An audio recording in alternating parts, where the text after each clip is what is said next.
Hello दोस्तों, स्वागत है आपका हमारे यूट्यूब चैनल मरीन वर्ल्ड में। दोस्तों, आज की इस वीडियो में मैं आप लोगों को बताऊंगा बेगम हजरत महल के इतिहास और इससे जुड़ी अन्य जानकारी आप लोगों को दूंगा इस वीडियो में।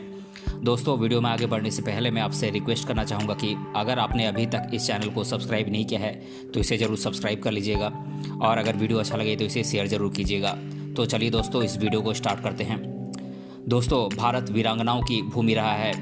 भारत को अंग्रेजी हुकूमत से आज़ादी दिलवाने की लड़ाई में उनकी बहादुरी के लिए रानी लक्ष्मीबाई, सावित्रीबाई फुले, सरोजनी नायडू, अरुणा आसफ अली जैसी साहसी और वीर महिलाओं का नाम लिया जाता है।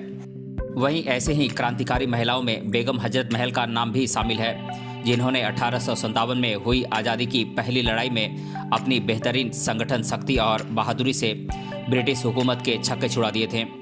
बेगम हजरत महल ने लखनऊ को अंग्रेजों से बचाने के लिए एक जाबाज योद्धा की तरह लड़ाई लड़ी और तमाम क्रांतिकारी कदम उठाकर अंग्रेजों को अपनी शक्ति की ताकत दिखा दी थी।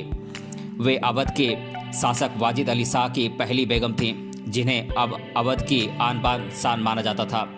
बेगम हजरत महल सैन्य और युद्ध कौशल में निपुण महिला थीं, जो खुद युद्ध के मैदान में जाकर अपने सिपाहियों को प्रशिक्षण देती थीं और युद्ध में विजय प्राप्ति के लिए उनका हौसला अफजाई करती थीं। उनके अंदर एक आदर्श और कुशल शासक के सारे गुण विद्यमान थे। अपने जीवन में तमाम संघर्षों के बावजूद भी अपनी कुशल रणनीतियों से अपने राज्य को बचाने के तमाम प्रयास करती रहीं। हालांकि बाद में उन्हें अंग्रेजों से पराजय का सामना करना पड़ा था और अपना राज्य छोड़कर नेपाल की शरण लेनी पड़ी थी। बेगम हजरत महल विपरीत परिस्थितियों में भी कभी हार नहीं मानने वाली वीरांगना थीं। उनका जीवन बेहद प्रेरणादायक है। तो आइए जानते हैं इतिहास की इस सबसे साहसी और वीर महिला हजरत महल के बारे में। इनका पूरा नाम था बेगम हजरत महल और इनका जन्म हुआ था लगभग 1820 ईस्वी में फैजाबाद अवध में और इनकी मृत्यु हुई थी अप्रैल 1879 काठमांडू नेपाल में। इनके पति का नाम था नवाब वाजिद अली शाह और इनका एक बेटा था। बात करें इनके द्वारा किए गए कार्यों की तो इन्होंने 1857 में ब्रिटिश ईस्ट इंडिया कंपनी के खिलाफ विद्रोह कर अपने राज्य अवध को बचाने के लिए अंग्रेजों के खिलाफ लड़ाई लड़ी थी। आज़ादी की पहली लड़ाई 1857 में अंग्रेजों के खिलाफ लड़ाई करने वाली वीरांगना बेगम हजरत महल 1820 ईस्वी में अवध प्रांत के फैजाबाद जिले के एक छोटे से गाँव में बेहद गरीब परिवार में जन्मी थीं। बचपन में उन्हें सब मोहम्मदी खातून यानी कि मोहम्मद खानम कहकर पुकारते थे। बेगम हजरत महल के परिवार की हालत इतनी खराब थी कि उनके माता पिता उनका पेट भी नहीं पाल सकते थे। जहां वे बड़े और राजशाही घरानों के शहंशाहों का डांस कर मनोरंजन करती थीं। इसके बाद उन्हें शाही हरम में पूरी समूह के साथ शामिल कर लिया गया, जिसके बाद वे महक परी के रूप में पहचानी जाने लगीं। बेगम हजरत महल का सुंदर रूप हर किसी को मोहित कर लेता था। वहीं एक बार जब अवध के नवाब ने उन्हें देखा तो उनकी सुंदरता पर लट्टू हो गए और उन्हें अपने शाही हरम में शामिल कर लिया। और फिर बाद में अवध के नवाब वाजिद अली शाह ने उन्हें अपनी बेगम बना लिया। इसके बाद उन्होंने बिरजिस कादर नाम के पुत्र को जन्म दिया। फिर उन्हें हजरत महल की उपाधि दी गई। काफ़ी संघर्षों के बाद अवध के नवाब की बेगम बनने के बाद जब बेगम हजरत महल की ज़िंदगी में थोड़ी सी खुशहाली आई तो उस दरमियान 1856 ईस्वी में ब्रिटिश ईस्ट इंडिया कंपनी ने ताजदारे अवध नवाब वाजिद अली शाह के अवध राज्य पर कब्जा कर लिया और बेगम हजरत महल के नवाब को बंदी बनाकर उन्हें कोलकाता भेज दिया।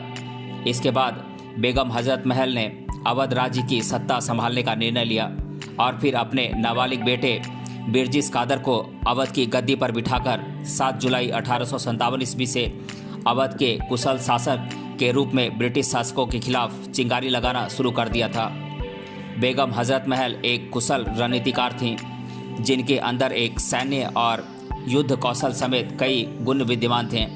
उन्होंने अंग्रेजों के चंगुल से अपने राज्य को बचाने के लिए अंग्रेजी सेना से वीरता के साथ डटकर मुकाबला किया था और तमाम लड़ाइयाँ लड़ी थीं।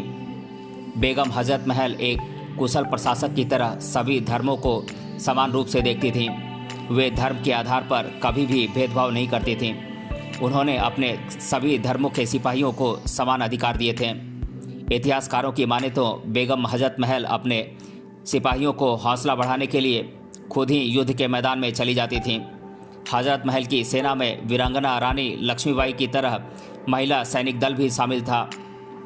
सन 1857 में भारत को आज़ाद करवाने के लिए हुई पहली लड़ाई के दौरान बेगम हजरत महल ने अपनी सेना और समर्थकों के साथ ब्रिटिश ईस्ट इंडिया कंपनी के खिलाफ विद्रोह छेड़ दिया और वीरता के साथ अंग्रेज़ों के खिलाफ युद्ध लड़ा। बेगम हजरत महल के कुशल नेतृत्व में उनकी सेना ने लखनऊ के पास चिन्हट दिलकुशा में हुई लड़ाई में अंग्रेज़ों के छक्के छुड़ा दिए थे। लखनऊ में हुए इस विद्रोह में साहसी बेगम हजरत महल ने अवध प्रांत के गोंडा, फैजाबाद, सलोन, सुल्तानपुर, सीतापुर, बहराइच आदि क्षेत्रों को अंग्रेजों से मुक्त कराकर लखनऊ पर कब्जा कर लिया था। इतिहासकारों के मुताबिक 1857 में अंग्रेजों के खिलाफ हुई इस लखनऊ की लड़ाई में बेगम हजरत महल का कई राजाओं ने साथ दिया था। बेगम हजरत महल की सैन्य प्रतिभा से प्रभावित होकर ही स्वतंत्रता संग्राम में मुख्य भूमिका अदा करने वाले और महारानी लक्ष्मीबाई के बेहद करीबी रहे नाना साहब ने भी उनका साथ दिया था। बेगम हजरत महल के कुशल नेतृत्व, बेहतरीन संगठन क्षमता और उनके अदम्य साहस से प्रभावित होकर राजा जयलाल, राजा मान सिंह आदि ने भी इस लड़ाई में रानी हजरत महल का साथ देने के लिए आगे आए थे। यही नहीं, बेगम हजरत महल के प्रभावशाली संगठन का प्रभाव अवध के किसान, जमींदार और अवध प्रांत के युवा नागरिक पर भी पड़ा था और उन्होंने भी अंग्रेजों के खिलाफ हुई इस लड़ाई में हजरत महल का साथ दिया था। इस लड़ाई में हजरत महल ने हाथी पर सवार होकर अपनी सेना का कुशल नेतृत्व किया और अंग्रेजों के दांतों तले चने चबाने को मजबूर कर दिया था। इस लड़ाई में अंग्रेजों को लखनऊ रेसिडेंसी में छिपने के लिए मजबूर होना पड़ा था। बेगम हजरत महल की अंग्रेजों के साथ यह लड़ाई काफ़ी दिनों तक चली थी। वहीं हजरत महल के नेतृत्व में उनकी सेना भी अंग्रेजों का पूरी वीरता के साथ मुकाबला करती रही। हालांकि बाद में अंग्रेजों ने ज़्यादा सेना और हथियारों के बल पर एक बार फिर से लखनऊ पर आक्रमण कर दिया और लखनऊ और अवध के ज़्यादातर हिस्सों में अपना अधिकार जमा लिया। यहाँ तक कि अंग्रेजों ने बेगम की कोठी में भी कब्जा कर लिया, जिसके चलते बेगम हजरत महल को पीछे हटना पड़ा और अपना महल छोड़कर जाना पड़ा। अपना सिंहासन छोड़ने के बाद भी हजरत महल ने अपनी हार नहीं मानी और फिर वे अवध के देहातों में जाकर लोगों के अंदर अंग्रेज़ों के खिलाफ क्रांति की चिंगारी भड़काती रहीं और अवध के जंगलों को अपना ठिकाना बनाया। इस दौरान उन्होंने नाना साहेब और फैजाबाद के मौलवी के साथ मिलकर शाहजहांपुर में भी आक्रमण किया और गुरिल्ला युद्ध नीति से अंग्रेज़ों की नाक में दम कर दिया था। इस तरह जहाँ तक संभव हो सका वे भारत की एक साहसी वीरांगना की तरह अंग्रेज़ों का मुकाबला करती रहीं। ऐसा कहा जाता है कि बेगम हजरत महल के नेतृत्व में अवध की लड़ाई में अंग्रेज़ों के पसीने छूट गए थे और वे पहली ऐसी बेगम थीं जिन्होंने लखनऊ के विद्रोह में हिंदू मुस्लिम सभी राजाओं और अवध की आवाम के साथ मिलकर अंग्रेज़ों को पराजित किया था। हालांकि बाद में उन्हें अपना राज्य छोड़कर जाना पड़ा था। अवध की रानी बेगम हजरत महल ने अंग्रेज़ों पर मुस्लिमों और हिंदुओं में धर्म के नाम पर फूट और नफरत पैदा करने का भी आरोप लगाया था। अंग्रेज़ों के खिलाफ इस लड़ाई के दौरान मौलाना अहमद शाह की हत्या कर दी गई थी, जिसके बाद हजरत महल बिल्कुल अकेले पड़ गई थीं और उनके पास लखनऊ छोड़ने के अलावा कोई दूसरा रास्ता नहीं बचा था। वहीं इसी दौरान ब्रिटिश ईस्ट इंडिया कंपनी के खिलाफ इलाहाबाद और कानपुर में भी मोर्चा टूट चुका था और दिल्ली और मेरठ में भी अंग्रेज़ों का काफ़ी अत्याचार बढ़ गया था, जिसके चलते कई क्रांतिकारियों को इस लड़ाई में पीछे हटना पड़ा था। वहीं उस समय अंग्रेज़ों ने बादशाह बहादुर शाह जफर को कैद कर रंगून भेज दिया था। हालात काफ़ी बिगड़ चुके थे।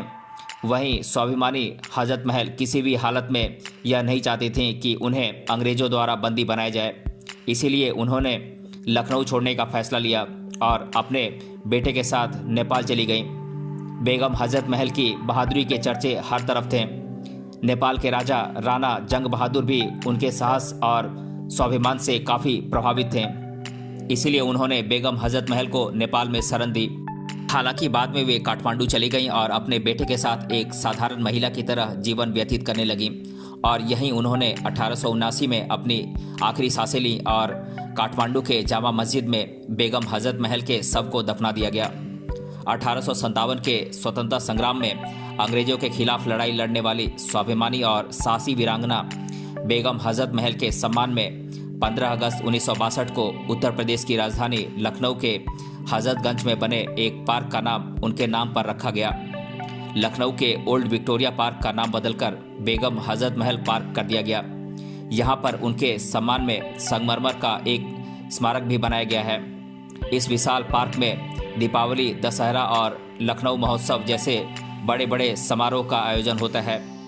वहीं ये पार्क लखनऊ के लिए किए गए बेगम के बलिदान को याद दिलाता है। बेगम हजरत महल के सम्मान में भारत सरकार ने 10 मई 1984 को एक डाक टिकट भी जारी किया था। बेगम हजरत महल इतिहास की उन वीरांगनाओं में शामिल हैं जिन्होंने अपने राज्य को बचाने के लिए न सिर्फ अंग्रेजों के खिलाफ विद्रोह किया था, बल्कि लखनऊ की लड़ाई में अंग्रेजों की नाक में दम कर दिया था।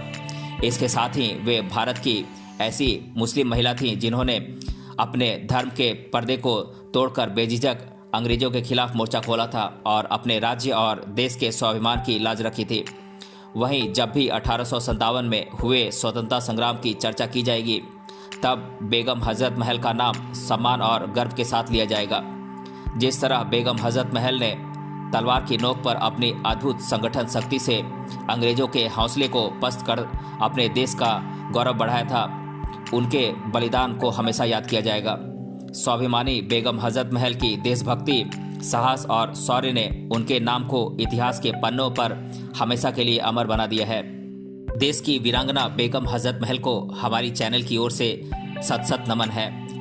तो दोस्तों, आज की इस वीडियो में हमने जाना बेगम हजरत महल के इतिहास और इससे जुड़ी संपूर्ण जानकारी मैंने आप लोगों के साथ शेयर की।